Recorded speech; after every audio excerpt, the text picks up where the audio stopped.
Okay. Boy now nang kano toroga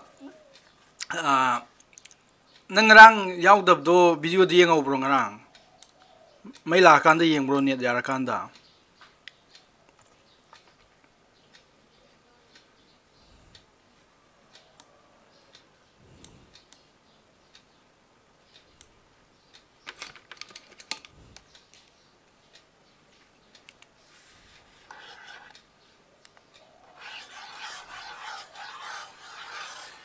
Zakir nang comment Zakir nang ngasi yaudro comment pipi yarabo. Zakir.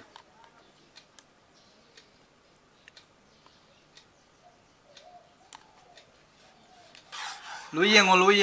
jadi kamay tong ni.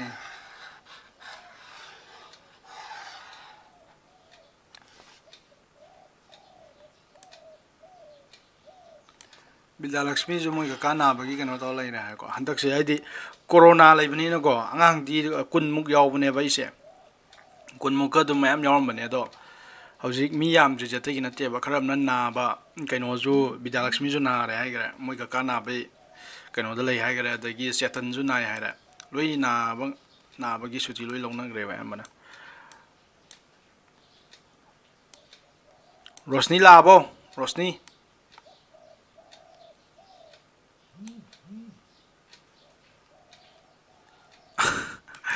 Zakir je comment pipi yaad hai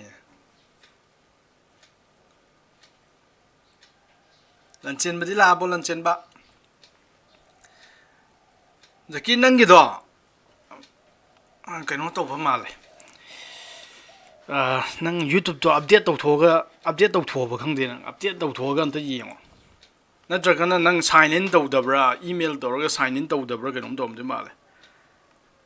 yadi maram do ado khoi ngasi to du ja chapter number 6 ni ira ila chapter ni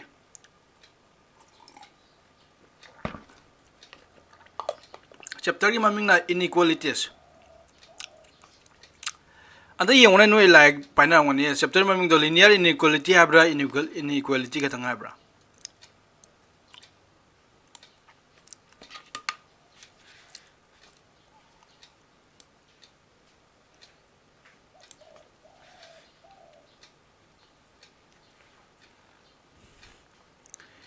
haudang adi kano Bila Lakshmi linear yaubra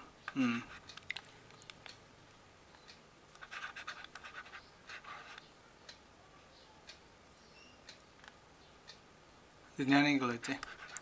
chapter 6 linear inequalities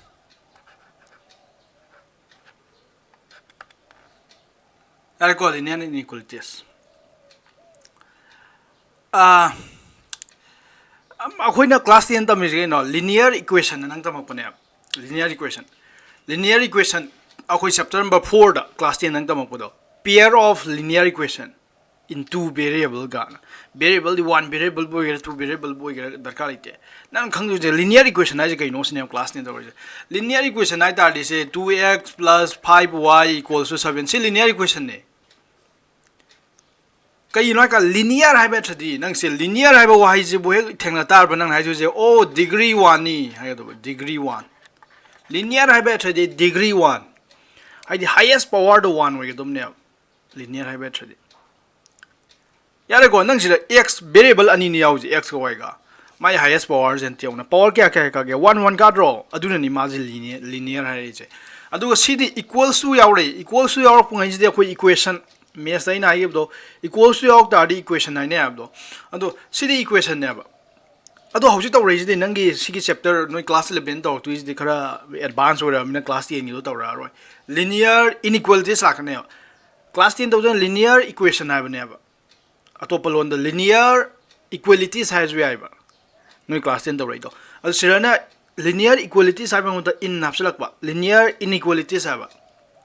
hai be thadi kari no linear inequalities are better there nang equal to symbol do adudagi hen be extra ma pa ne less than greater than symbol ja pa ne sugumba symbol sumai khatang apas wi ai natragana sumai apas wi ai adi si the equality yaw de ha ne sinai je equality na tabam yaw ri ha ne equals to natabam yauri habane aduna ni mamang da wahai ji mamang da nang chapter ji maming je inequality harai ji equal natabam yauri less than gumba greater than gumba yo less than greater than di amana amadi hena ya habna amana amadi ta ya habna aduni ma je inequality gauri ji yare ko aduna traga pull equality ga yawsala pasu yai to less than equals to haibu wahai je si ju yawsala pa si na je less than equals to ga yawsala ni si ju nang inequality ga goni ko ado greater than equals to si ju yawsala pa yai si ne ba inequality ai je ado nang rule number 1 nang class 10 da to da koi kari tawre nang on the linear equation am le matam da yare ko say 5x plus 5x equals to 10 le matam da nang 5x equals to 10 plus 2 equals to say 12 layer mekalaja si equation linear equation equals to degree 1 or si just swap down no hona nang kai tawge nang si swap down no hona da ko nang thangtok thangjin khar tawdi ya de si gi 2 haiba ngang ja 2 haiba ngang ja nang thang da ya de ba som da yare ko 2 haiba ngang ja thang da ya de aduna akoina tawgrija sugumba linear equation hopa matam da thabak ani khatang tawe pot ani khatang thangtok thangjin haiba ma 2 je thang bai ba ma 2 je thang bai ja to balon da kari haiba sama nei ba equation left amsung right equation jigi left amsung right ani makta ke do ba -1 sorry -2 ai 2 subtract to ko sama nei ba ai di 2 je som da thang bai je right thang gi bai je subtracting 2 from both side left amsung right gi 2 khaidok ki bo sama nei ba nang left te ju 2 khaido right te ju 2 khaido adui tar som je 0 sakrani aduga 5x equals to 12 minus 2 adu samana draw plus 2 je som thang gi samana ba minus 2 1 bane aidi thangtok thangjin namdi tawri ba khoi yan tar ba aduna linear equation am leibe je swap to matam da hot ba matam da nang thangtok thangning taw gone ba ahan ba rule da nang tam gi ba rule number 1 nang tawri ja linear equation am lei kan da nang add or subtract thangtok thangjin taw ba jai na ai je hoja ab do 2 thang gi bai je level sung right gi minus sorry 2 do subtract do sama ne have do aduna add or subtract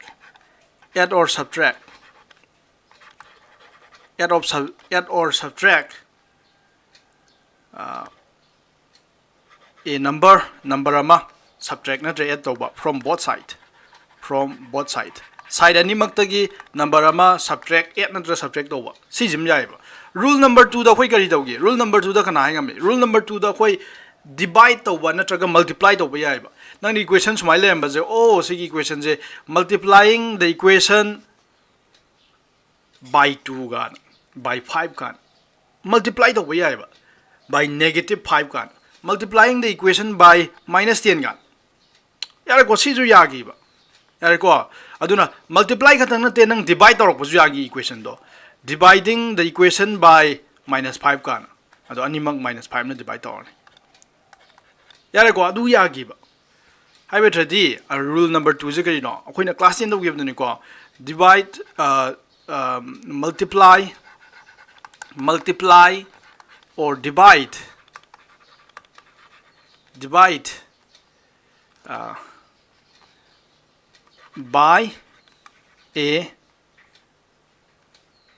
by a number positive or negative number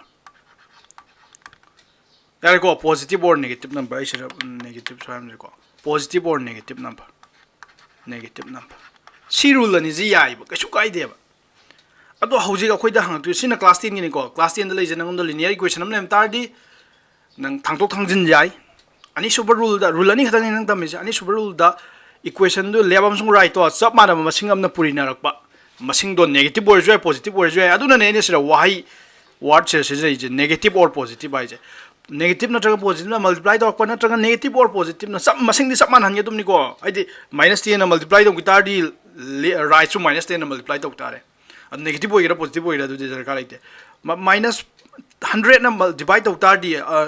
right to -100 na divide to tare si ya gi ba ado hauji khoi na hang du is gai no adu di class 10 gi wa ne si gi rule ni je class 10 da khoi na to gi ba wa ne ado class 11 ka ra ko matam da linear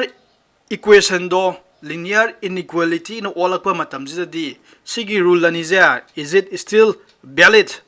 hauji adum sigi rule ja sizna ba ya gadra sine ba dum yare ko linear inequalities wala ko matam da suppose nangi equation do smile me nangi equation do ko say 5x plus 7 less than equals to 13 gan smile me sugumba case da di inequality or ko matam da di linear inequalities work ko matam da di sigi rule ani je still valid way gadra way roi ba yare ko rule number 1 di adum valid way gani rule number 1 di adum sanna gani haide thangtok thangjin do boje inequality kem ta kai ba lakte equation ga linear equation ga samana iba rule number 1 di nang aside khangjalo ko linear inequalities leirama ba siraju rule ani ga tang nang khangdoi je han ba rule da nang thangtok thangjin do ba haibe thdi minus equation lebam sung right gi masing ama tinjana ba na traga subtract over kem ta kai blate thangdok da isam jam nai kan da thangdok thangjin do ba akai blate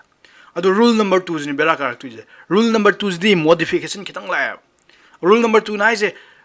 negative na traga positive number am na divide na traga multiply do ko matam da kem ta kai blate ha bane ba ahoi na sayam ba do adu yara roi ba kai yara roi ba multiply amasung divide do ba do equal inequality dadi sugumba inequality dadi equation dadi yagib ni negative number positive number na divide over multiply to yagib do siradi yara roiba positive number na khatang yara kane ba negative number na di yara roiba aduna nangi rule number 2 ja modify hape to ne kamai modify to ne nang na multiply amsung divide to body positive number na multiply amsung divide to both amsung both side adu di yagani but negative number na divide to di kai akai ba lakani sine the rule number 2 is modify kitang tawra ne ai but yare ko but multiply or divide by a negative number positive number amna divide to body kem ta kai blaite ba by a negative number negative number amna divide to tar ba the sign the sign sign sign is the sign of the inequality sense the sign of the inequality ki sign do sense to gine si rule je khatang khangal wa inequality ki sign change to gine ha ga tar di se nang na sira sigi equation je nang na divide tong ninge sigi equation je nang na divide to matam da positive number na divide to tar di sira 5 na divide to kan da ko nang sumai na thamak pa kai su gai de ba si kai su gai de 5 na divide to ko nang kai su gai de ba ai di positive number ni na ado negative number ne ba khoina hojiki kano kya log tu je negative number na divide to nang na -5 na divide to tar ba se negative number divide to ko -5 na adu itari nang sumai ai thamu kan da ko mi na nang gi answer do ye rum pira ne 0 pira ne ya je kai to gani ai na have do negative number na divide to tar ba kari to kone ba sign of the inequality ki sign do change to gine ba high better di inequality ki sign change to high better di sira me je less than som do all le na tro som do all le na tro na si hongra ne ba kamai hongra ne smai no hongra ne hojle smai hongra ne nang kari gi no sa negative number am na divide to ko ni gyan da bro ado si kano to boda khatang na te negative number jina divide to boda khatang na te se nang negative number na puri na zo sidum to ko ne ba yare ko adu itar di example am yeng jina sira dum yeng jina hauji ki do khoi gi smile am bani smile am bani ko less than equal so na ha ma tham do smile ne sira nang na -100 na puri se -2 na puri na re ja -2 na puri na re left to -2 na puri na ko ni ko adu smai -2 na puri na mi nang negative number na -2 na puri na ka nang smai thamo di la le ek minus na ek once puri na ba natraga divide to matam da dike done ba hauja som do lam do som do in on gra ne gandar ba sa si gandar ron taro adu rule de samane adu inequality ki rule ja ani inequality ma solve do the only two rule arm rule da kari add or subtract to ba ai thangdok thangin to ba de akai ba lite sign game da sense lai roi ani sub da ke dor ba positive number amna multiply divide tor ko di akai belai te do sign change tor roi adubu negative number na multiply na divide tor ko matam di sign will change less than or ko do greater than or kan have ne anta sibuk da gyan ta bra anta haino hairo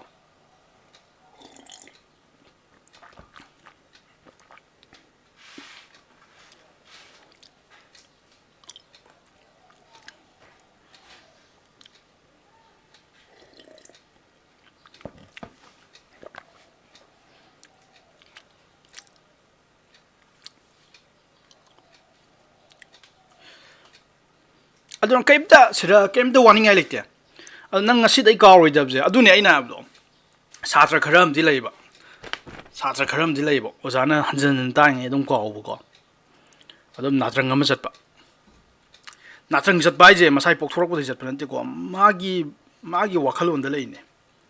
ꯂꯣꯏ ꯍꯥꯏꯅꯔꯣ ꯒ꯭ꯌꯥꯟ ꯇꯥꯕ꯭ꯔꯥ ꯇꯥꯗꯕ꯭ꯔꯥ ꯔꯣꯁꯅꯤꯗꯤ ꯀꯥꯏ ꯆꯠꯈ꯭ꯔꯒꯦ ꯂꯟꯆꯦꯟꯕꯗꯤ ꯍꯥꯏꯗꯤ ꯖꯣꯒꯦꯁꯇꯤ ꯒ꯭ꯌꯥꯟ ꯇꯥꯔꯕꯣ ꯑꯗꯣ ꯍꯥꯏꯗꯤ ꯁꯥꯇ꯭ꯔ ꯃꯈꯜ ꯑꯅꯤꯁꯦ ꯑꯍꯥꯟꯕꯩ ꯁꯥꯇ꯭ꯔꯁꯤꯅ ꯀꯩꯗꯧꯒꯦ ꯍꯥꯏ ꯀꯥꯟꯗ ꯑꯣꯖꯥꯅ ꯇꯥꯛꯏꯉꯩ 5ꯔꯛ ꯇꯥꯛꯀꯦꯔꯥ 10ꯔꯛ ꯇꯥꯛꯀꯦꯔꯥ ꯑꯗꯨꯝ ꯀꯥꯎꯕ ꯅꯪ ꯉꯥꯛꯇꯪ ꯂꯩꯔ ꯀꯥꯎꯕ ꯁꯥꯇ꯭ꯔ ꯑꯃꯗꯤ ꯀꯥꯎꯗꯕ ꯑꯗꯨꯝ ꯕ꯭ꯔꯦꯟꯗ ꯍꯥꯞꯆꯤꯟꯕ ꯑꯗꯣ ꯁꯥꯇ꯭ꯔ ꯑꯅꯤꯒꯤ ꯈꯦꯠꯅꯕꯗꯣ ꯑꯃꯗꯨꯗꯤ ꯇꯧꯒꯦ ꯌꯥꯎꯅ ꯇꯧꯔꯤꯅꯦꯕ ꯍꯥꯏꯗꯤ ꯑꯃꯗꯨꯅ ꯅꯥꯇ꯭ꯔꯪ ꯆꯠ ꯂꯩꯈ꯭ꯔꯦꯀꯣ ꯁꯨꯀꯥꯎ ꯀꯥꯎꯗ꯭ꯔꯤ ꯁꯥꯇ꯭ꯔꯗꯣ ꯑꯁ ꯁꯤꯗꯤ ꯑꯩ ꯀꯥꯎꯗꯅꯕ ꯍꯣꯠꯅꯒꯦꯅ ꯃꯁꯥꯗ ꯁꯤꯌꯣꯔꯤꯇꯤꯗꯨ ꯂꯩꯔꯒ ꯃꯁꯥꯗ ꯀꯟꯐꯤꯗꯦꯟꯁꯇꯨ ꯂꯩꯔꯒ ꯃꯁꯥ ꯑꯝꯇ ꯍꯥꯞꯆꯤꯟꯈ꯭ꯔꯅꯦꯕ ꯑꯗꯨꯅꯦꯕ ꯌꯥꯝ ꯀꯩꯅꯣ ꯇꯧꯕ ꯁꯥꯇ꯭ꯔ ꯍꯥꯏꯁꯦ ꯑꯗꯨꯒꯨꯝꯕ ꯁꯥꯇ꯭ꯔꯗꯨꯅꯦꯕ ꯑꯗꯨ ꯅꯪꯒꯤ ꯃꯈꯥ ꯄꯣꯜꯂꯦꯕ ꯑꯩꯅ ꯑꯁ ꯁꯤꯗꯤ ꯀꯥꯎꯔꯣꯏ ꯁꯤ ꯑꯃ ꯈꯪꯖꯤꯜꯂꯒꯦꯅ ꯆꯞ ꯌꯨꯡꯅ ꯂꯦꯞꯈꯤ ꯇꯥꯔꯗꯤ ꯑꯗꯨꯝ ꯀꯥꯎ ꯉꯝꯃꯣꯏꯗꯕ ꯄꯣꯠꯅꯦꯕ ꯑꯗꯨꯅ ꯏꯟꯏꯀ꯭ꯋꯦꯂꯤꯇꯤꯕꯨ ꯍꯦꯛ ꯎ ꯇꯥꯔꯕ ꯏꯟꯏꯀ꯭ꯋꯦꯂꯤꯇꯤꯕꯨ ꯍꯦꯛ ꯍꯥꯏꯔꯝ ꯇꯥꯔꯕ ꯂꯤꯅꯤꯌꯔ ꯏꯟꯏꯀ꯭ꯋꯦꯂꯤꯇꯤꯕꯨ ꯍꯦꯛ ꯍꯥꯏꯔꯝ ꯇꯥꯔꯕ ꯑꯗꯨ ꯑꯣꯏꯇꯥꯔꯗꯤ ꯅꯪ ꯁꯤ ꯔꯨꯜ ꯑꯅꯤꯗ ꯁꯨꯀꯥꯎ ꯀꯥꯎꯕ ꯌꯥꯗꯦꯕ ꯊꯥꯡꯗꯣꯛ ꯊꯥꯡꯖꯤꯟ ꯀꯩꯁꯨ ꯀꯥꯏꯗꯦ ꯑꯅꯤꯁꯨꯕ ꯔꯨꯜꯗ ꯄꯣꯖꯤꯇꯤভ ꯅꯝꯕꯔ ꯑꯃꯅ ꯗꯤꯚꯥꯏꯠ ꯃꯜꯇꯤꯄ꯭ꯂꯥꯏ ꯇꯧꯕꯗ ꯀꯩꯝꯇ ꯍꯣꯡꯉꯣꯏ ꯑꯗꯨꯕꯨ ꯅꯦꯒꯦꯇꯤꯚ ꯅꯝꯕꯔ ꯑꯃꯅ ꯗꯤꯚꯥꯏꯠ ꯃꯜꯇꯤꯄ꯭ꯂꯥꯏ ꯇꯧ ꯀꯥꯟꯗꯗꯤ ꯁꯥꯏꯟꯗꯣ ꯆꯦꯟꯖ ꯇꯧꯔꯛꯀꯅꯤ ꯏꯔꯥꯏ ꯂꯥꯏꯕ ꯄꯣꯠꯅꯤ ꯀꯩꯅꯣ ꯁꯤ ꯀꯩꯗꯧꯕꯩ ꯀꯥꯎꯗꯣꯏꯅꯣ ꯀꯥꯎꯅꯤꯡꯉꯥꯏ ꯀꯩꯝ ꯂꯩꯇꯦ ꯁꯤꯗ ꯑꯗꯨꯅꯦ ꯁꯤ ꯂꯤꯅꯤꯌꯔ ꯏꯟꯏꯀ꯭ꯋꯦꯂꯤꯇꯤꯁꯦ ꯀꯌꯥꯝ ꯂꯥꯏꯒꯦꯁꯦ ꯁꯤꯗ ꯂꯣꯏꯔꯦ ꯑꯗꯣ ꯑꯩꯈꯣꯏ ꯉꯁꯤ ꯑꯦꯛꯁꯔꯁꯥꯏꯖꯁꯦ ꯂꯣꯏꯁꯟꯗꯣꯏꯅꯤ ꯀꯌꯥꯝ ꯂꯥꯏꯒꯦꯁꯦ ꯍꯥꯏꯗꯤ ꯀꯩꯁꯨ ꯂꯨꯕ ꯅꯠꯇꯦꯕ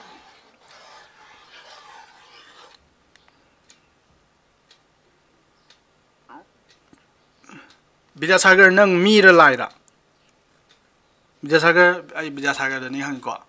ꯕꯤꯗ꯭ꯌꯥꯁꯥꯒꯔ ꯅꯪ ꯇꯥꯏꯔꯣ ꯅꯪ ꯃꯤꯔ ꯂꯥꯏꯔꯣ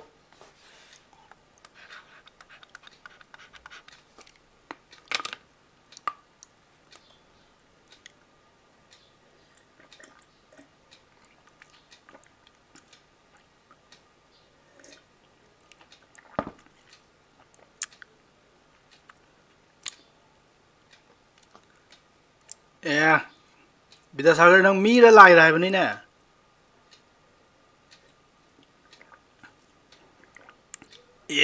ꯑꯩꯅ ꯅꯪꯒꯤ ꯑꯟꯁꯔꯅꯦ ꯅꯪ ꯃꯤꯔ ꯂꯥꯏꯔ ꯍꯥꯏꯁꯦ ꯅꯪ ꯋꯥꯍꯪ ꯄꯥꯎꯈꯨꯝꯗꯨ ꯄꯤꯔꯛꯑꯣ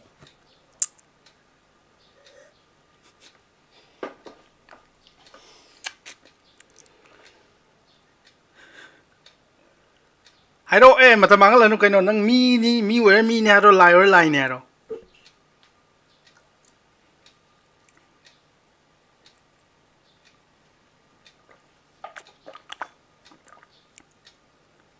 ꯅꯪ ꯃꯤꯅꯦꯕ ꯕꯤꯗ꯭ꯌꯥꯁꯥꯒꯔꯁꯦ ꯃꯤꯅꯦ ꯑꯗꯣ ꯃꯤ ꯑꯣꯏꯇꯥꯔꯗꯤ ꯅꯪ ꯑꯦꯟ.ꯗꯤ.ꯑꯦ ꯐꯥꯎ ꯉꯝꯃꯣꯏꯀꯣ ꯅꯪ ꯑꯦꯟ.ꯗꯤ.ꯑꯦ ꯐꯥꯎꯗ꯭ꯔꯤꯕꯧꯗꯤ ꯅꯪ ꯂꯥꯏ ꯑꯣꯟ ꯇꯥꯔꯦ ꯑꯩꯅ ꯉꯥꯟꯅ ꯍꯥꯏꯈ꯭ꯔꯦ ꯃꯤꯅ ꯂꯥꯏ ꯑꯣꯜꯂꯛꯑꯀꯥꯟꯗꯅꯤ ꯃꯥꯅ ꯉꯝꯃꯣꯏꯗꯕ ꯂꯩꯔꯣꯏꯗꯣꯏꯁꯦ ꯑꯗꯣ ꯅꯪ ꯍꯧꯖꯤꯛ ꯃꯤꯅꯦ ꯃꯤ ꯑꯣꯏꯇꯥꯔꯗꯤ ꯌꯥꯔꯣꯏ ꯃꯤ ꯑꯣꯏꯇꯥꯔꯗꯤ ꯅꯪ ꯇꯨꯝꯃꯝꯒꯅꯤ ꯅꯪ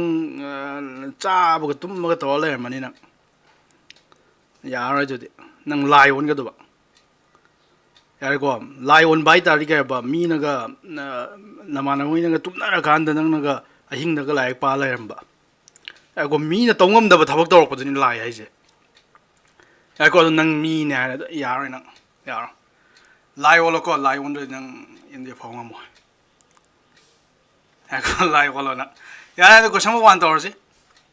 ꯀꯣꯏꯁꯟ ꯅꯝꯕꯔ 1 ꯍꯥꯏꯁꯦ ꯃꯥꯅ ꯁꯣꯜꯕ ꯇꯧ ꯍꯥꯏꯕ 24x less than 100 ꯌꯥꯔꯦꯀꯣ 24x less than 100 24x less than 100 ꯌꯥꯔꯦꯀꯣ ꯑꯗꯨꯒ ꯔꯣꯃꯥꯟ ꯅꯝꯕꯔ 1ꯗ ꯍꯥꯏꯁꯦ x is a natural number x is a natural number Roman number 2ꯗ x is an integer ꯀꯔꯝ ꯀꯥꯟꯗꯅꯣ ꯅꯪꯅ ꯑꯦꯟ.ꯗꯤ.ꯑꯦ ꯑꯍꯥꯟꯕ ꯊꯥꯕꯗꯒ ꯐꯥꯎꯗꯣꯏꯁꯦ ꯀꯔꯝ ꯀꯥꯟꯗꯅꯣ ꯅꯪ ꯂꯥꯏ ꯑꯣꯜꯂꯀꯥꯟꯗꯅꯤꯀꯣ ꯅꯪ ꯃꯤ ꯑꯣꯜꯂꯒ ꯑꯍꯥꯟꯕ ꯊꯥꯕꯗꯒ ꯐꯥꯎ ꯉꯝꯒꯗꯕ ꯅꯠꯇꯦ ꯅꯪ ꯂꯥꯏ ꯑꯣꯜꯂꯀꯥꯟꯗꯅꯤ ꯑꯗꯨꯅꯤ ꯒ꯭ꯌꯥꯟ ꯇꯥꯎ ꯑꯩꯅ ꯍꯥꯏꯅꯤꯡꯉꯤ ꯑꯊ꯭ꯔꯁꯦ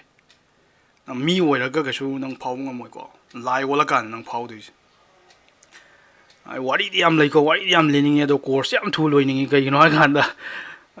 ꯑꯩ ꯂꯥꯎꯕꯁꯦ ꯑꯩꯈꯣꯏ ꯁ꯭ꯋꯥꯏ ꯊꯪꯅꯕ ꯑꯩ ꯀꯥ ꯊꯪꯅꯕ ꯃꯤꯉꯩꯁꯦ ꯑꯝꯇ ꯇꯨꯝ ꯌꯥꯗꯦꯕ ꯍꯥꯏꯗꯤ ꯀꯣꯏꯂꯥꯎ ꯂꯥꯎꯕꯅꯤꯅꯀꯣ ꯑꯗꯨ ꯌꯥꯝ ꯈꯔ ꯊꯨꯅ ꯂꯣꯏꯁꯟꯖꯦ ꯊꯨꯅ ꯂꯣꯏꯁꯟꯕ ꯍꯥꯏꯁꯦ ꯌꯥꯝ ꯊꯨꯅ ꯆꯠꯀꯗꯕꯗꯤ ꯅꯠꯇꯦ ꯑꯗꯨꯝ ꯂꯣꯏꯗꯤ ꯇꯥꯡꯅꯩ ꯑꯩꯅ ꯍꯥꯏꯈꯤꯕ ꯑꯩꯅ ꯄ꯭ꯔꯣꯃꯤꯁ ꯇꯧꯈꯤꯕ ꯊꯥ 5-6ꯇꯤ ꯑꯗꯨꯝ ꯆꯪꯗꯣꯏꯅꯦ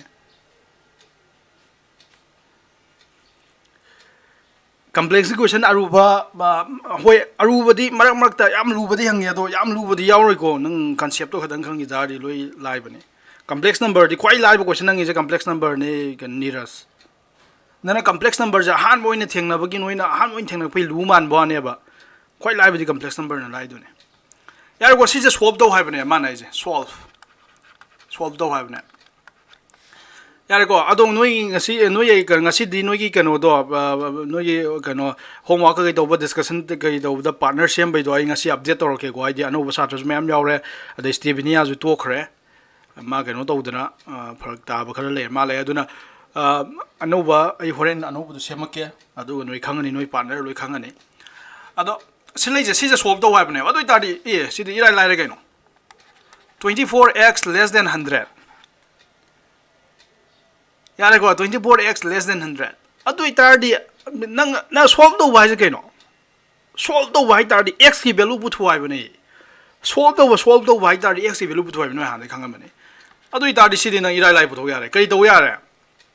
ꯑꯣ ꯅꯪꯅ ꯐꯥꯔꯁꯇ ꯎꯗꯣꯏꯁꯦ x की ꯚꯦꯂꯨ ꯄꯨꯊꯣꯛꯄ ꯍꯥꯏꯇꯥꯔꯗꯤ ꯅꯪ ꯁꯤꯗ 24x ꯂꯩꯕꯅꯦꯕ 24ꯁꯦ ꯑꯩ ꯂꯩꯍꯟꯅꯤꯡꯗꯦꯕ 24ꯁꯦ ꯑꯩ ꯂꯩꯍꯟꯅꯤꯡꯗꯦꯕ ꯑꯗꯨ ꯑꯣꯏꯇꯥꯔꯗꯤ ꯅꯪ 24ꯅ ꯌꯦꯜꯂꯛ ꯇꯥꯔꯦ ꯁꯨꯃꯥꯏꯅ ꯂꯩꯔꯝꯕꯅꯦ 24ꯅ ꯌꯦꯜꯂꯛ ꯇꯥꯔꯦ ꯑꯩ 24ꯅ ꯌꯦꯜꯂꯛꯄ ꯃꯇꯝꯗ ꯇꯨ ꯏꯟꯏꯀ꯭ꯋꯦꯂꯤꯇꯤꯁꯦ ꯆꯦꯟꯖ ꯇꯧꯗꯦ ꯑꯩ ꯇꯨ ꯀꯩꯅꯣ ꯍꯥꯏꯀꯥꯟꯗ 24ꯁꯦ ꯄꯣꯖꯤꯇꯤভ ꯅꯝꯕꯔꯅꯦ ꯌꯥꯔꯦꯀꯣ ꯑꯗꯨꯅ 24ꯅ ꯌꯦꯜꯂꯛꯄ ꯃꯇꯝꯗ ꯀꯩꯝꯇ ꯑꯀꯥꯏꯕ ꯂꯩꯇꯦ ꯑꯁꯣꯝꯗ ꯑꯣꯜꯂꯝꯕꯁꯦ ꯁꯣꯝꯗ ꯑꯣꯜꯂꯣꯏ ꯌꯥꯔꯦꯀꯣ ꯁꯤꯗꯤ x is less than ꯁꯤꯗꯤ ꯀꯌꯥ ꯇꯥꯔꯕ 100ꯗ 24ꯅ ꯌꯦꯟ ꯇꯥꯔꯗꯤ ꯀꯌꯥ ꯇꯥꯔꯦ ꯀꯅꯥ ꯍꯥꯏꯉꯝꯃꯤ ꯌꯥꯝ ꯊꯨꯅ 100ꯗ 24ꯅ ꯌꯦꯟꯗꯤ ꯀꯌꯥ ꯇꯥꯔꯦ 4 point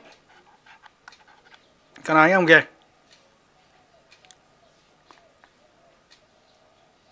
100ꯗ 24ꯅ ꯌꯦꯟꯕꯒꯤ ꯚꯦꯂꯨ ꯀꯌꯥ ꯇꯥꯉꯝꯒꯦ 시무 얘기를 더 해줘봐.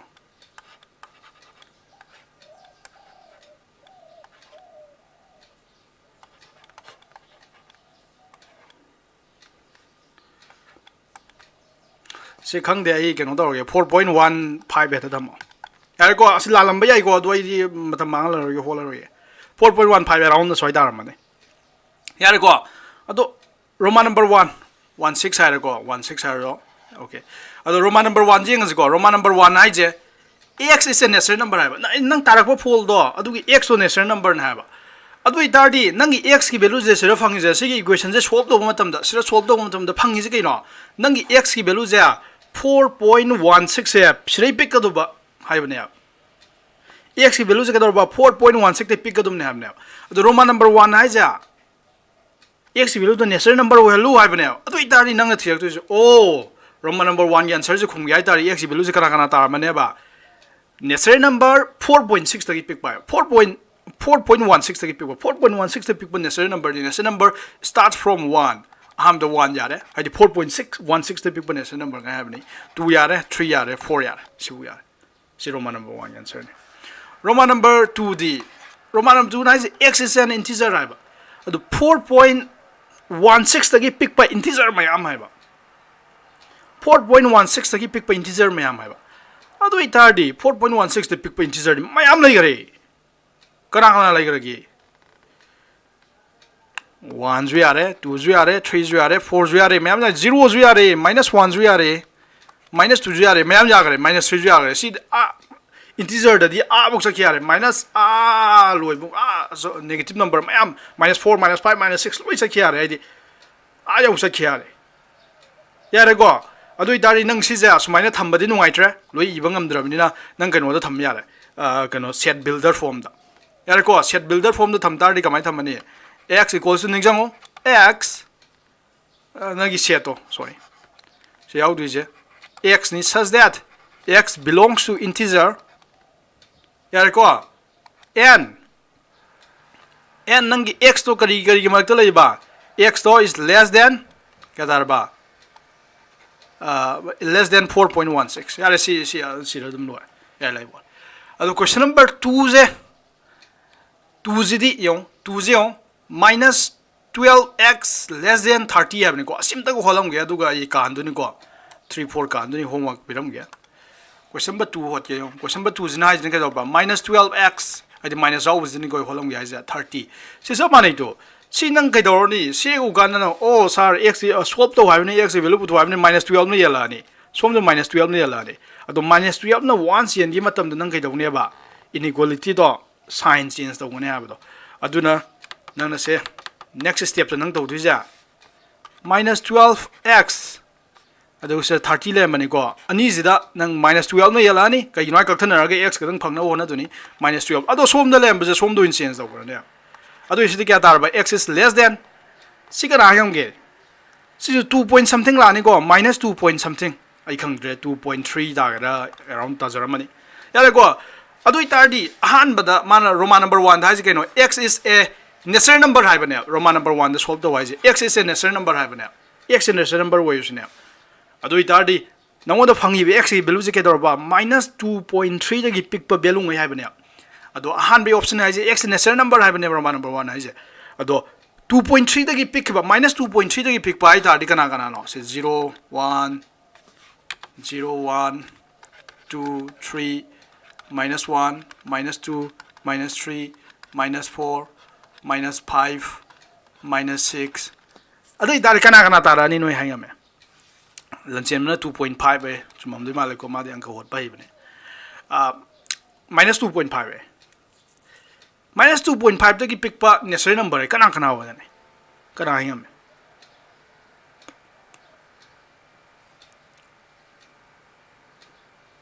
कना हाय में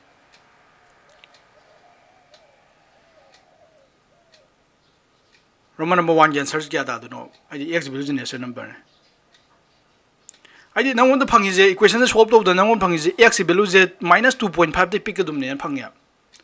अदुगा रोमन नंबर 1 है जे x इज नेचर नंबर ने x नेचर नंबर हो दुम ने से ने अदु इतारदी हौजी हंगी क्वेश्चन जे x वैल्यू जे करा करा हो ने नसाई क्वेश्चन दो माने ये x वैल्यू जे -infinity प्रिंसेस उंगरे लेते x वैल्यू लेते करीगिनो x is x a necessary number ने हरम बने 2.5 -2.5 ते सिले रे -2.5 सिले रे 2.5 तक की पिक पर -2.5 तक की पिक पर necessary number लेके ने लेते necessary number जी क्या आदि नो 1 ने स्टार्ट हो बने necessary number नेगेटिव हो बिया देखो necessary number the 1 2 3 4 5 6 at Kimni अदो -2.5 तक पिक पर necessary number ने लेते अदो ना रोमन नंबर 1 जे no solution तो लेते रोमन नंबर 2 दी क्या है तो भाई x is an integer है x integer ने अदुदी मैम लेगा 2.5 तक की होगा 2.5 तक की पिक पे integer है तारी नंग कहीं वो दे हो रहा क्या है -3 दे हो रहा नहीं -3 -4 -5 -6 सिक्यान ताई को सिक्यान ताऊ ब्रो ताई ना रो बेनरी सिक्यान ताऊ ब्रो कनो वाहिदुर ज्ञान ताऊ ब्रो सिबो जकीर का क्या है वाहिदुर ज्ञान ताऊ ब्रो ताई रो बेनरी ने जकीर ने वाहिदुर ने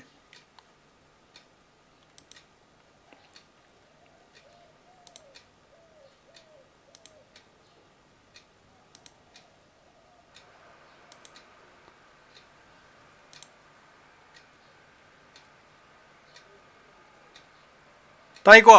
यार सिम यार अदो क्वेश्चन नंबर 3 4 नोई होत ngमनी खले को अदो क्वेश्चन नंबर 4 जी होमवर्क 4 जे खितंग लुतक तो को क्वेश्चन 4 जे नोई होमवर्क तोरो इसलो नोट तो सलो होमवर्क होरेन जकीर दी कनो व्हाट्सएप तो कमेंट भी को कैसे कोई क्वेश्चन 4 जे होमवर्क यार को क्वेश्चन 4 होमवर्क तोरो अदो क्वेश्चन नंबर 5 ते 16 बॉक्स या लोई माने यार को क्वेश्चन 5 ते 16 बॉक्स लोई माने सिजु सॉल्व दो है बने साइड को सब माने सिजु सॉल्व दो है बने अदो मसिरना ngसाइना इंटीजर अदगी नेचुरल नंबर वेने करी वेनी इंटीजर वेने करी वेनी ऑप्शन नंबर 1 2 दते रोमन नंबर 1 रोमन 2 पिरम बनिना सिरदी के हम्बा so solve the inequality in exercise 1 to question number 16 for real x है x तो नेचुरल नंबर जो है असोबा सेट रियल नंबर जो है ने असोबा सेट रियल नंबर से अदो इतार सि मयाम से को आई हौजिक अनि खतंग होत के से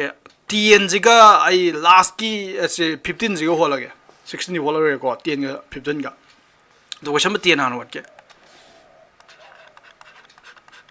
question number 10 J x by 3 is greater than x by 2 plus 1. Jogesh gyan taribo, Rosni jogesh gyan taribo. Shray di kedorni nang x ki value puthok tu ni na. Yara ko x ki value puthok tu ni.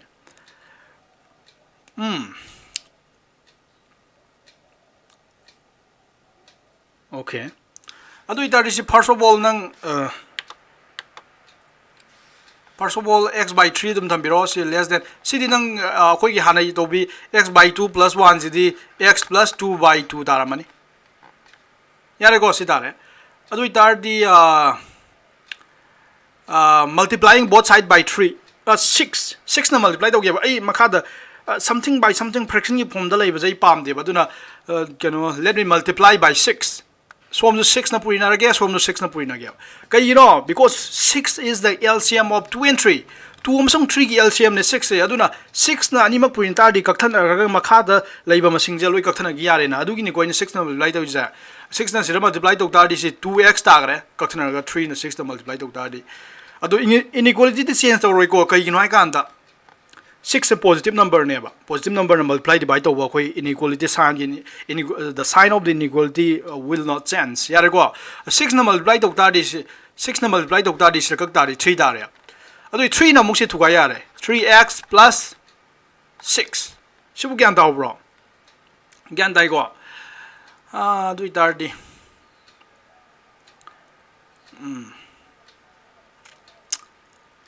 Fi ai go sibu gyani.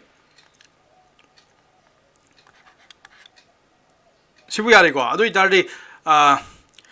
ai na gi akhoi na kainom do gore kai do gore rule number 1 kai hagi ba thangdong thangjin da kai makai ba leite ang khanga do na thangjok thangjin to boda akai ba kaim leite adu itari thangdong thangjin tok se ko thangdong thangjin do ba matam da si inequality ja hong mo kem lei roi ba sigi 6 ya asom thangi ge -6 la ne ba yai ko adu ko sira 3x dile hori adu sigi 2x som thang ge -2x thang do hin da kem da kai blite yare ko adu idar si ga ba -6 sidi x da sin hai je ke no nangi x ki value do -6 tai chaw ne no the x ki value do -6 ta ki chaw gi mai lu yare minus ai je question ai je solve the value of x am not x ki value pu thuai ba ne adu da khoina phangai je ka do ba last da bang si jin answer ne ba x की value तो कदर बा -6 से जाओ एमते -6 से pick पनी तो x is less than -6 -6 से पिक हिमो लो यारे अदो x दी नेचुरल नंबर ने हाबरा इंटीजर ने हाबरा केम टाइम दे करी हार मी रियल नंबर ने हाम आई ना हाबदो इंटीजर गा रियल नंबर का कई खेने या कांदा इंटीजर दी अहो बलैबा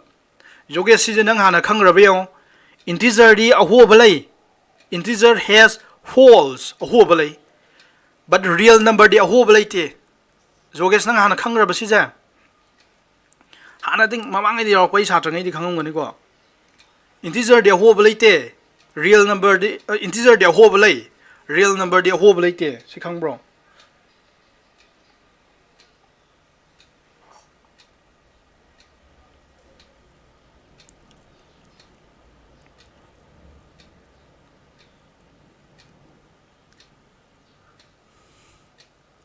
जोगेश खंग bro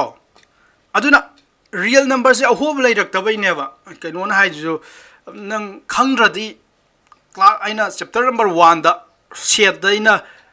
interval set da intervals na topic am yaw bani ko loiram dai da adu gi intervals to adu dai phala takhram ni ko integer di ahob lai wholes ahob lai real te ahob lai te na aduna real number da ahob lai rak tabai ne real number ahob lai rak tabai ne khoina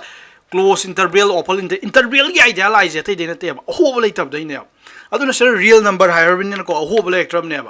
high बेट थदि नंगी x की value जा 0 1 2 3 4 -1 -2 -3 -4 -5 -6 अदुगी idea दो खंग दारि को आइसरदि तारो ये मतम या मांगे अदु जोगेश नंग अदुगी idea दो खंग दारि याम important ओइ बा idea दि अदु खंगद्रदि नंग question मैम खुंगा मोय question मैम दो लोइ लाइरक थुनि तगलो उगान दो खुंगा मक थुनि अदुगी idea दो खंग तारदि ना अबुकी अखोइ chapter number 1 playlist ता संगो आई से playlist से अदुगा chapter number 1 दा लोइरम दाइदि यम intervals की मतंग दो exercise के आनो खंगद्रे theory part दो अदु फ ताखरम नि को intervals से कमाइ तोरगा आइदि no jane ta tam bi interval sai de sini open interval da adu interval se kari da gi haurakhi kari gi no interval gi idea lai hai mam do adu khang dre nang exam da khuma khumba ding amne do nang idea do lai roi thu roi ba yare ko x value se ke dor ba -6 dai pick bai ba ne the -60 se lai re adu -60 pick bai ta di som da lai ba value ngi lu ya gram ni to -60 pick bai ta re som da lai ba value ngi lu ya gram le adu i ta di si interval si idea lai ge nang gi x to kanam ta na te ba belongs to -6 masamuk ti yaw ba ya de ko aduga -infinity masamuk su yaw ba ya de -6 dai na -infinity bi marak ta lai ge de adu ne siro open interval thamai je close thamoi ko smaina thamoi ko -infinity -6 smaina thamoi ko yare ko smaina thamoi smaina thamaka ne sinai ja -6 dai na -infinity gi marak ta lai ma singai je na adu -6 masamuk ti lo ba ya de sine sil loire question number 10 jai hol ge ko question number 15 ja sibo library lubro kano lanchen ba ga larisa ga ro ne library lubro beneris wa ro library lubro ka mai to ke September 6 sibo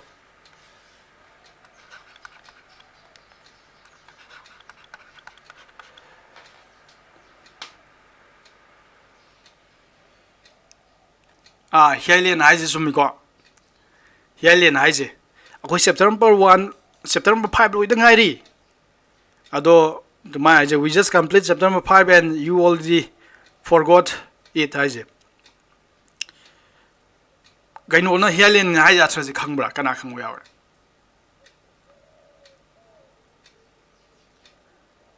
mana haning jate de nte ma mamangi kamin jengoba real numbers false lay have mana is aina haije na ke dorba real number has no false real number ja hobo lay teba aina haije integer de hobo lay real number de hobo lay teba aina haije do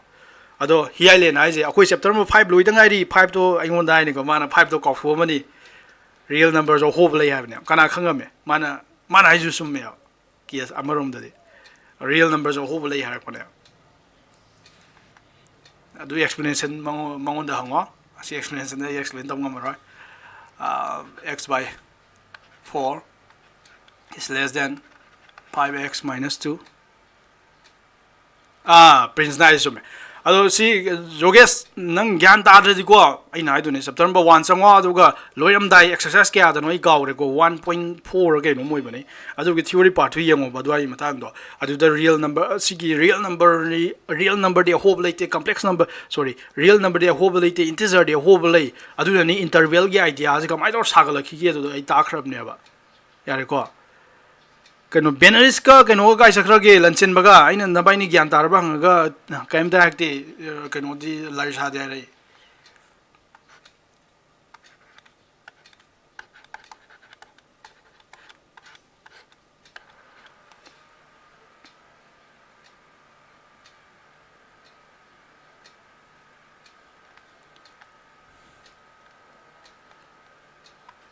yare ko si wol sam mane ho ji tu mai na cx by 4 thamo som jan loisan je som yang ja loisan je 3 5 bar 15 yare ko adui tar di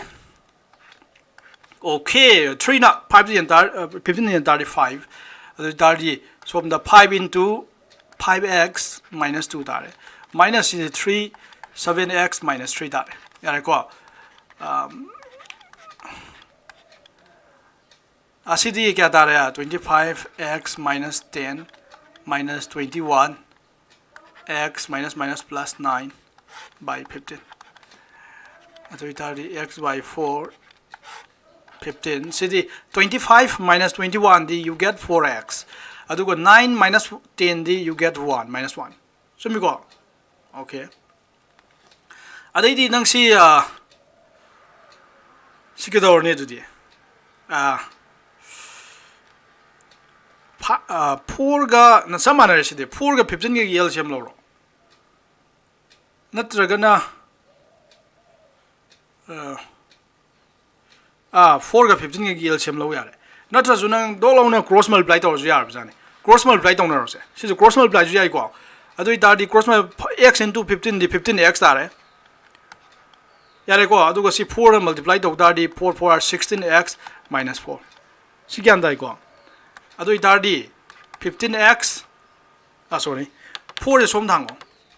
minus 4 som tar da di plus 4 yare ko aduga som da sa ki tar di 16x minus 15x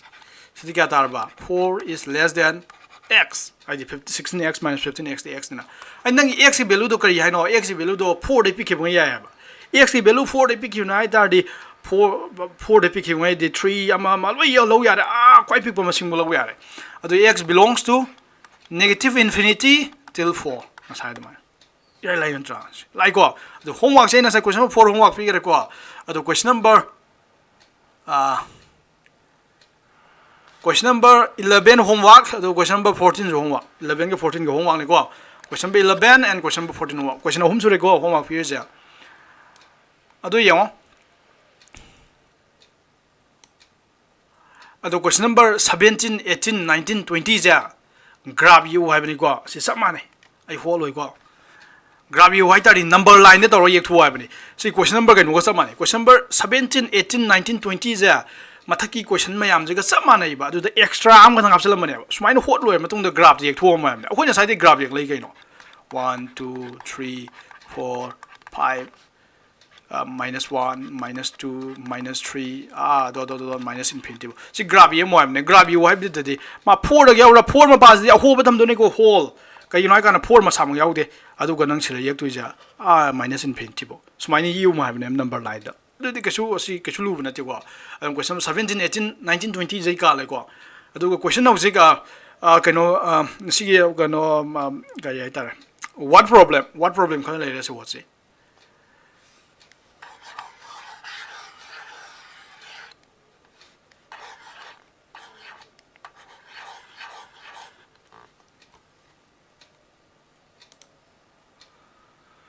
oops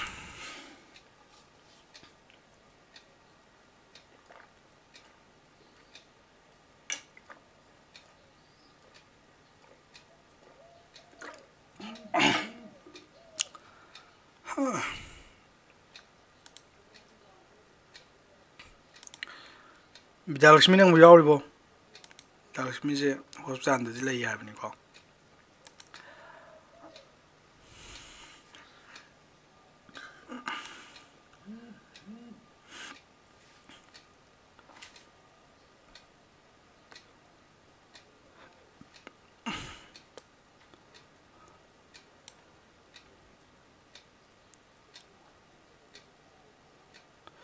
Recognize inequality the complex number yek pa yabra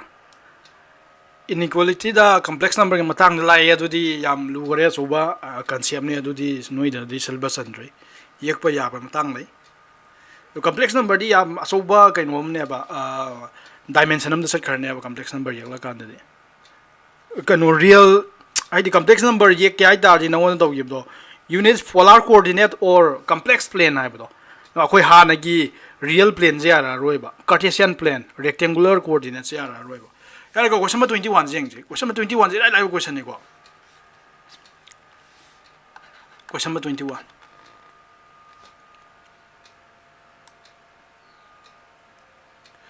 question 21 je mana je Ravi obtain question 21 jeng je ko se sugum question je nang equation sem go do question edu hot ka dum ni hot padi lai re dana rule ni do fa ga lo re thang to thang jin jai negative number amna multiply and divide to the inequality change to kan adu gathang khangal ware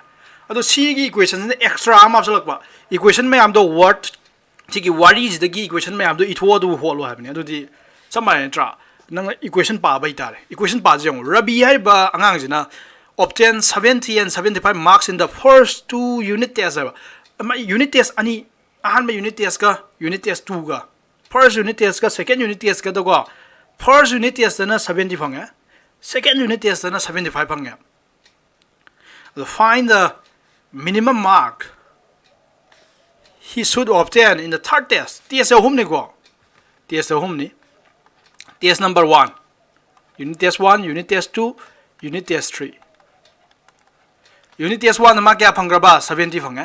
unit test 2 da ma kya phang ba 75 phang yare ko si gyan tare ko unit test 2 da ma 75 phang ado unit test 3 da di ma khang de ko unit test 3 da di ma khang de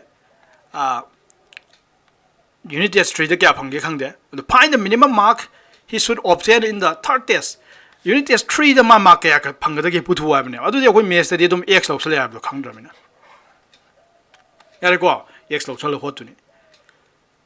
third unit test da ma yam dra khuang je ju khuang am ni ko yam dra da kya phang ni minimum moina mark kya phang ne ab ne to have an average of at least 60 marks si mark mayam je average hot kan da ko yam dra da si mark si average hot matam da yam dra da 60 phangan yai tar di ma unit test 3 da kaya phanga da ge have ne yar go du tar di nang haro let x be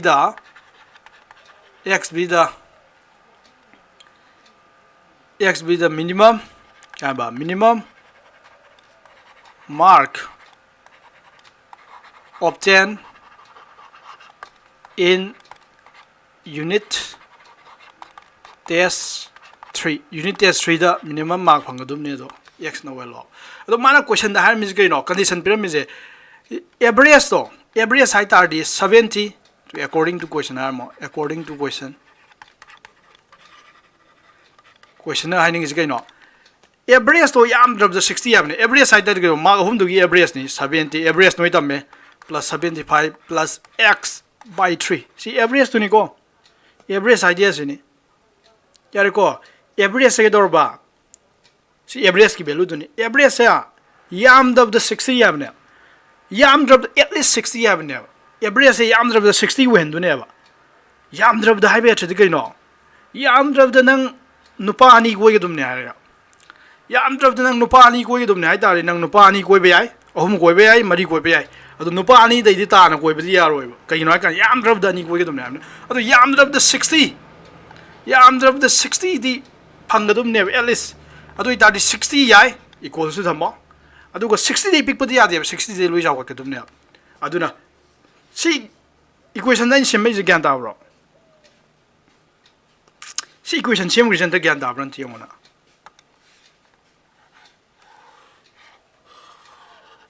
si equation sim reason gyan ta bro gram gyan ta bro si equation sim reason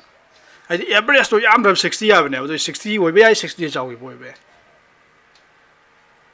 am de gyan ta bro ba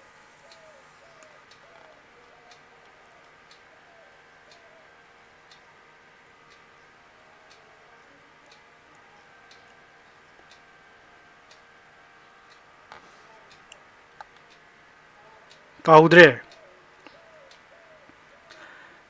average the sile na print si average ni 70 plus 75 plus x by 3 di mark to hum ni na ts hum ni na 3 ni ta si average the average yam drop the 60 phang lo ai ne do ita di 60 ga mana bam som 60 chaw gi bo ge dum ne ba ne do tai ko adu ita di nang si inequality hol lo re adu si what yai ta ri nang ka do ni both side multiply by 3 na multiply to ro ka gi noi na 3 na multiply to re ja 3 multiply to kan da sigi makha da 3 leje kathana bo hona rei ne adu ita di 6 3 are 18 0 less than equals to si 3 kathana gre adu ita di si kathana gi tar di le ori je 70 plus 75 plus x ni 70 plus 75 ti kya ta 145 dar mani are ko 145 plus x adu ya som tha ro se 180 less than 180 145 से सोम था कि तार minus 145 less than x ऐसे तो क्या तार बा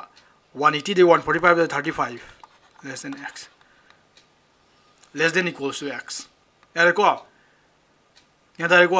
अदुई तारी सिराई दिन हंगे ओ x size दे कहीं ना unit test 3 दे फंगदो मार्क तो नहीं याम ड्रॉप दे क्या फंगदो ना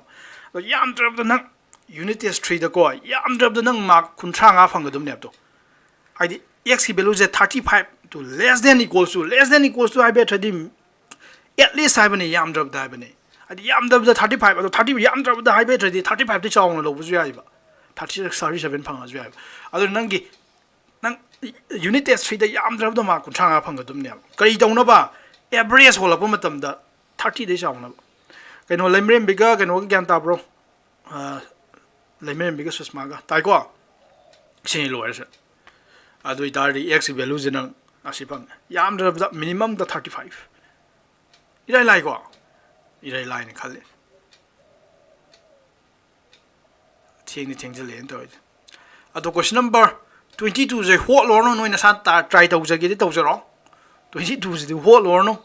yare ko ai si question je exam da ju ga su yam di hangoi ko aduga ga su yam di important oi bana ai di nang equation changam tar di hot pa di rai lai po ne ba hot pa di khoi hanai method to pala do hot ka du ma ta ne rule ani to pala ga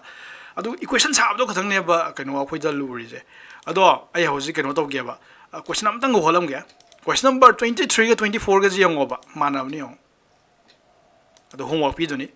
question number 24 je homework pi ni ko question number 24 je homework question number 24 je homework ado ga 23 je ai hoji hot ka ne 23 hoji hol ani kai noi ka na 24 ga 23 ga 24 ga je manai kitang da khena ba ni ara ko question number 23 jan hol ji ko question number 23 na je find all pair of consecutive so homework ni ko 24 je homework ni question mari suram ni ko homework pi je find all pair of consecutive odd positive integer right positive boy be integer da odd da jo pair mana je to find all pair of consecutive odd positive integer right je adu thangnaba odd number consecutive de thangnaba odd number ngai habne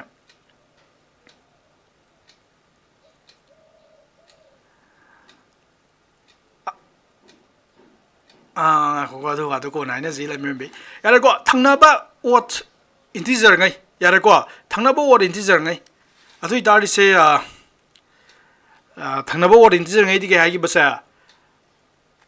thangnaba odd integer se 3 lo tar di ahan bo number 3 lo tar di mathang thangnaba odd integer di kana no kana hai du no 5 thangnaba odd integer ai pair ai se de 7 lo tar di kana no 9 yare ko hai ba thudi mathang gi thangna je puthong na hona ba nang kaya tinjala kani 2 tinjala kani ai nang na ahan ba integer do x lo tar di mathang thangna bu kana wa ni x plus 2 war kana kai no ai kan da odd ai je odd ani gi marak ta lei je 2 difference 2 ne ba ado thangna ba odd integer hai tar di ahan ba do na x hoi gi tar di ani sub do kana wa ni x plus 2 ga ne ba ado let nang na du je let x and x plus 2 be the two positive man hai je two positive su ge dom ni consecutives thangnaba consecutive odd way ba integers ngai ne ba sikyan dare ko integers ngai ne sikyan dare ko kamaina x amasung x plus 1 lakri je ai odd number ni je 2 na difference way ba du na ni 2 tin jalai je si yare ko ado mana ho je hai je kaino both of which ani makse x amasung x plus 2 ani makse are smaller than 10 dai pm ani makse 10 dai pm ai x is less than 10 and x plus 2 is also less than 10 habane ado itar si hai betre di kaino x is less than 10 and cd nang inequality holo 2 je som thagro 10 are 100 ir ko inequality je som thagro ado itar di x is less than 10 minus 2 di 8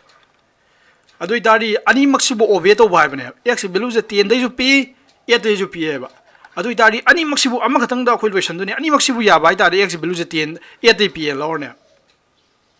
adi siraining is x value je 10 dai ju p 8 dai ju p ya bane ba ado itar di ani makse ya bai tar di 8 dai p hai tar di 10 dai pick adi 8 dai pick ba khatang lo ro ya ya sine ba ya ning is 8 dai p khatang adi x value je aham nai je 10 dai p ani sub nai je 8 dai p ha ne ado nang di ama khatang lo ning e ado itar di x value je 8 dai p ha lo shan ya re kai noi kan da 8 x value je 8 dai p ha je 8 dai bu pick tar ba 10 dai ju dum pick tu le ne gyan tare ko adu ni si point ning je adu ga batu mana je both of which smaller than 10 dai p asibu hung and such that their sum is more than 100 more than 11 ba and next equation the mana je moi gi sum je sigi angang ani jigi tinari fall je adi x plus 2 to angang ani jigi tinari fall je si angang ani tinari fall je ai plus tawri je to their sum mai je is more than 11 more than the 2 shall we 11 de sawe adu si di follow do itar si equation number 1 thon gero say equation number 1 adu ga si gi equation je si di twice x silera yare ko x plus x is twice x si gi 2 je sum tha gi dar di 11 minus 2 de kya tar 11 minus 2 de 9 Bro, 11 minus 2 is 9 ko. ꯑꯗꯨ ꯏꯇꯥꯔꯗꯤ x value ꯁꯦ ꯀꯌꯥ ꯇꯥꯔꯦ ꯑꯁꯣꯝꯗ 2 ꯅ divide ꯇꯧ ꯌꯥꯔꯦ both side 2 ꯅ divide ꯇꯧ ꯌꯥꯔꯦ ꯀꯣ 2 ꯅ ꯗꯤꯚꯥꯏꯠ ꯇꯧ ꯇꯥꯔꯗꯤ 9/2 ꯑꯗꯨ x ꯚꯦꯂꯨ ꯁꯦ ꯀꯌꯥ ꯇꯥꯔꯦ ꯕ 9/2 ꯗꯤ 4.5 ꯇꯥꯔꯝꯃꯅꯤ ꯑꯗꯨ ꯏꯗꯤ ꯁꯤ इक्वेशन अनी ना हौजी फंगिसे x की वैल्यू पुथोक्तुनी को होय पुथोक्तुसी केमते नते अदु इदारदी इक्वेशन नंबर 1 हाइजे x की वैल्यू जे 8 पियो सिनेबा इक्वेशन नंबर 2 हाइजे x की वैल्यू जे 4.5 तगी 4.5 तगी चाव हाइबन नंग सेंते येखथो येंगो सरा 0 1 2 3 4 5 6 7 8 यारे को कना तारनी इक्वेशन नंबर 1 हाइजे 8 पियो बे x की वैल्यू जे 8 ये लौबदी याद्रे को 8 मपा जा होब थमनी 8 पिगलारी अदो काय बुक सब यागे बा 4.9 x की वैल्यू जे 4.5 ति चाव हाइबने x is greater than 4.5 4.5 this लेरे 4.5 मसा मक्ति लौबे यादे सि मनुंग जिने अदो सिना हाइजना फ्रैक्शन दि होबे याब्रा फ्रैक्शन दि होबे यादे कय नोय काना मोय नि जे x का कनो गजे कना कना ने बा x का कनो गजे इंटीजर नातने बा टू पॉजिटिव और इंटीजर हाइजे अदु इतारे x का x plus 2 गजे नंग थिरफो मतम द कनागी मनुंग द थिरनी सी टू सी ग्रीन बार सी मनुंग थिरनी आइदि 8 दि पिकपा 4.5 दि साव बाइबने अदु अंते येंगोने 8 दि पिकपा 4.5 दि साव सी गी मनुंग द लैबा थंगनाबा अखोने थिरैजे थंगनाबा ओड इंटीजर हाइबने कना कना नो से लैबा थंगनाबा ओड इंटीजर नंत खल्लुने कना कना नो सी मनुंग द लैबा थंगनाबा ओड इंटीजर दि 5 गा 7 गा खतंग ने यान ताबराइज बो from equation 1 and 2 1 amsung 2 dagi phangje 1 jana je x value je 8 piu 2 na je x value je 4.5 di chawai bani haibe thadi si green parts ne sida khoina thirei di gaino thangna ba odd integer ani do putu ai bani adu itardi the two consecutive थारो और integer r आएगा 5 and 7 चलो सुमाइना नंग question number के नोजो होलक दारे से सब माना बनी को खितंग ओथोंगना बनी क्वेश्चन दी खितंग लेस देन इक्वल्स टू द ओनर रखनी क्वेश्चन नंबर 24 जे तो ngasi di selo selo ko ngasi khar je thiengra ado group da hainer je leme mina hai do ngasi thiengra mi te class out bula mani nang ju out de mani ado selo area do question ahum question mari do homework to ko adu ko gi partner do hoji kano to ra ge update to ra ge okay I hope it makes sense to you. See you in the